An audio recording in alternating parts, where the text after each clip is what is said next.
আজকে করেছি ভেটকি মাছের পাতুরি।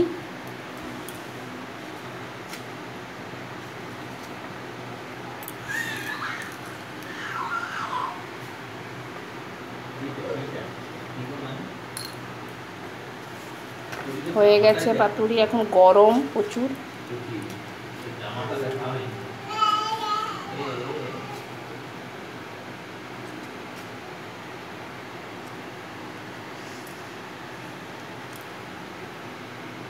এই যে ভেটকি মাছের পাতুরি, আধ ঘন্টা আগে থেকে লবণ, হলুদ আর লেবু মাখিয়ে রেখেছিলাম। তারপরে সরষা বেটে লঙ্কা দিয়ে আর একটু সামান্য পরিমাণে সরষার সঙ্গে পেঁয়াজ দিয়েছিলাম।